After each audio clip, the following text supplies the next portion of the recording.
Hi guys, good morning, જય માતાજી. તો કેમ છો ગાઈસ? મજામાં છો ને? તો ગાઈસ આજે છે બોળચોથ અને હું જાઉં છું ગાય માતાની પૂજા કરવા. તો ગાઈસ રોજ જે અમારા ઘર આગળ ગાય રોજ જે આવે અને આજે જ ગાય માતા દર્શન નથી થયા. તો આજે અમારે ગેટની બહાર ગાય બહુ બધી છે, ત્યાં આગળ અત્યારે ગાય પૂજા કરવા જાઉં છું ગાય માતાની. તો ગાઈસ આજે બોળચોથનો ઉપવાસ છે, એકટાણું કરવાનું છે. તો ચલો પહેલાં ગાય માતાની પૂજા કરી, પછી વાર્તા કરી અને પછી એકટાણું કરીશ. તો ચલો ગાઈસ ગાય માતાની પૂજા કરવા મળીએ ત્યાં. તો ગાઈસ ગાય માતાની પૂજા કરવામાં જો આટલું સામાન છે: બાજરો, પાણી, ફૂલ, ચોખા, કંકુ, ગોળ અને આ છે માતાને જે ચડાવવાનો હોય ને ગાય માતાને એનો રૂનો હાર. તો ચલો ગાઈસ આટલી પૂજા આપો લેવાનું છે.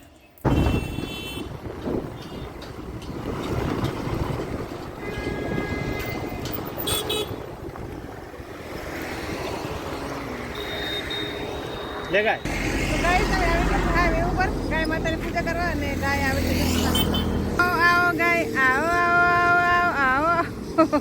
તો જો આવે છે ગાય માતા, અહીંયા ગેટની બહાર જ મળી ગયા, રોડ ઉપર જ. જો ગાઈસ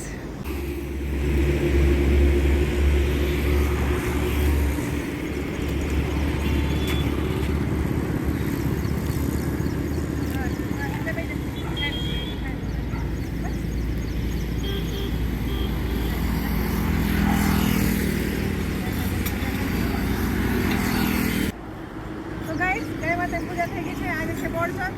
તો હવે ઘરે જઈને વાર્તા વાંચીશ અને પછી એકટાણું કરીશ ગાઈસ. તો ચલો મળીએ ઘરે જઈને. તો ગાઈસ આજે છે મારે બોળચોથનો ઉપવાસ. તો આજે હું બનાવીશ મગનું શાક ને રોટલો. તો ગાઈસ આજે મગનું શાક ને રોટલો ખાવાનું, કાલે મગનું શાક ને રોટલો ખાવાનું, કેમ કે કાલે છે નાગપાંચમ. તો જો ગાઈસ મગ બાફવા મૂકાય છે.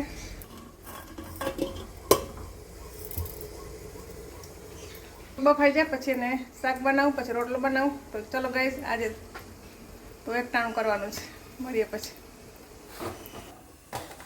તો ગાઈસ મગનું શાક બની ગયું છે, હવે બનાવું છું રોટલો.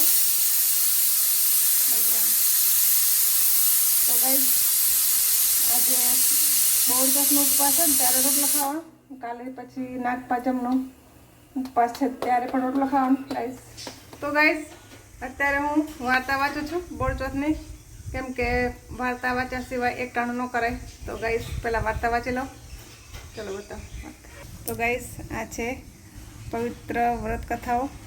12 માસ જે વ્રત કરતા હોય ને એની બધા જ વ્રતના કથાઓ અંદર આવી જાય ગાઈસ. તો આ છે ચોખા. તો ગાઈસ આ છે બોળચોથ વ્રતની વાર્તા.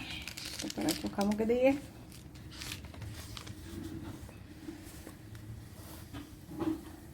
તો ગાઈસ ચલો વાર્તા વાંચવાનું શરૂ કરું છું. આ વ્રત શ્રાવણ વદ ચોથના દિવસે આવે છે. આ દિવસે વ્રત કરનારને સ્નાનાદિ કર્મ પરવારી કંકુ, ચોખા અને ફૂલના હાથે ગાય માતા અને વાછરડાનું પૂજન કરવું અને એ દિવસે એકટાણું કરવું. વ્રત કરનારને એ દિવસે ઘઉંની કે છોડેલી કોઈ પણ વસ્તુ ખાવામાં લેવી નહીં.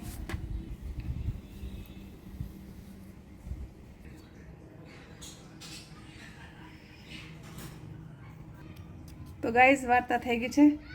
તો હે ગાય માતા, આ વ્રત કરનારને તમે ઘોરાણીની માફક ફળજો. જય ગાય માતા. તો ગાઈસ વાર્તા થઈ ગઈ છે, હવે એકટાણું કરી લઈએ. તો ચલો ગાઈસ મળીએ, બ્લોગમાં બનાવે છે. તો ગાઈસ ચલો એકટાણું કરવા બેસું છું. રોટલો અને મગનું શાક જો બતાવો. તો ગાઈસ આ છે મગનું શાક અને અહીંયા છે રોટલો. તો ચલો ગાઈસ જમી લઈએ. તો ગાઈઝ મગનું શાકમાં છે ને કંઈ બી વસ્તુ મેં અંદર નથી કાપી, જેમ કે ટમેટું, મરચું, કોથમીર કંઈ જ નથી. મેં કાલે જે લસણની ચટણી બનાવી હતી ને એ ચટણીથી જ શાક બનાવી છે. જો ગાઈઝ છે ને અહીંયા છે કરકરો રોટલો છે જો. તો ચલો ગાઈઝ સાદું અને સિમ્પલ ભોજન છે આજે.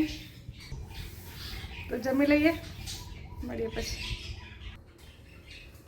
તો ગાઈઝ રોટલો ને શાક જેને ઉપવાસ કર્યો છે એના માટે મગનું શાક ને રોટલો. તો ચલો guys. Hi guys, good morning, જય માતાજી, ઓમ નમઃ શિવાય. તો કેમ છો ગાઈઝ? મજામાં છો ને?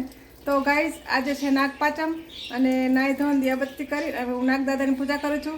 તો ગાઈસ પાણીયારે દાદાનું ચિત્ર બનાવી અને ત્યાં આગળ ઘીનો દીવો કરી અને ત્યાં પૂજા કરું છું. તો ચલો ગાઈસ બતાવો. તો ગાઈસ અહીંયા આગળ ધૂપ કરે છે, કંકુ, દાદાનો જે દૂધનો પ્રસાદ આપવાનો છે, અહીંયા છે કુલર અને અગરબત્તી દીવો, શ્રીફળ. અહીંયા આગળ દાદાનું ચિત્ર દોરવાનું છે, નાગદાદાનું. તો ચલો ગાઈસ પહેલાં દાદાનું ચિત્ર દોર લઈ આવી.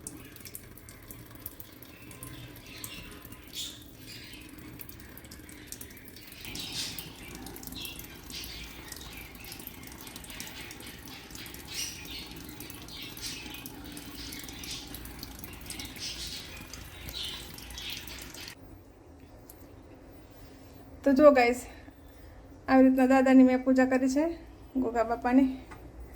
અહીંયા આગળ દીવો, શ્રીફળ, અગરબત્તી, કુલર, દૂધ અને આવી રીતના દર વર્ષે હું નાગપાંચમની પૂજા કરું છું ગાઈસ.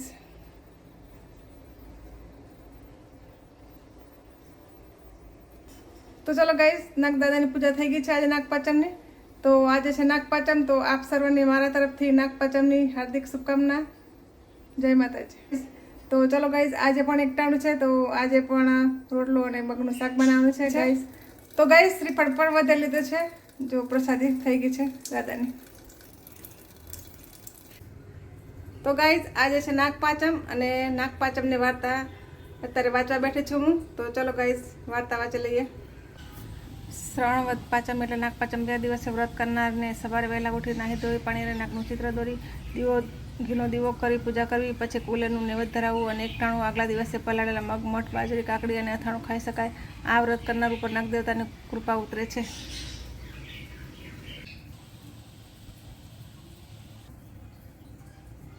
હે નાગદેવતા, જેવા તમે નાની વહુને ફળ્યા તેવા આ વ્રત કરનાર, કથા વાંચનાર, સાંભળનાર સૌને ફરજો. તો ગાઈઝ વાર્તા વંચાઈ ગઈ છે અને હવે જમવાનું બનાવું છું. તો ચલો ગાઈઝ આજે પણ મગનું શાક અને બાજરાનો રોટલો બનાવવાનો છે. તો ગાઈઝ બાજરાનો રોટલો બનાવું છું પડશે ને આજે. તો ગાઈઝ કાલે અમે ચૂલો લાવ્યા હતા નવો, એ છે ને જૂનો ચૂલો, એના જે હતા ને બટન એ તૂટી ગયા હતા. તો ત્યાં નખાવા ગયા ને અમે, તો એમ કીધું કે ભાઈ એ 2 દિવસ લાગશે, મૂકીને જવું પડશે. તો પછી તાત્કાલિક ચૂલો હતો ને બીજો હતો પણ છે ને એ ભંગાર હતો, એટલે પછી નવો લઈ લીધો 2 દિવસ માટે. પણ શું છે ક્યારેક ક્યારેક ગેસ લાઈન બંધ થઈ જાય ને મારે, તો એ ચૂલો અને બોટલ છે ગેસની, તો ઇમરજન્સીમાં કામ પણ લાગશે. તો ગાઈસ અત્યારે જમવામાં મેં બનાવ્યું છે મગનું શાક અને રોટલા. તો ગાઈસ જો મેં 2 રોટલા બનાવ્યા છે બાજરીના, બીજો આ દેખાય છે 2 બનાવ્યા છે. તો ગાઈસ અત્યારે જમવા બેઠી છું. જો મગનું શાક છે, બાજરાનું રોટલું છે કાણો કાણો. તો જો ગાઈસ, તો ચલો ગાઈસ જમવા જમી લઈએ.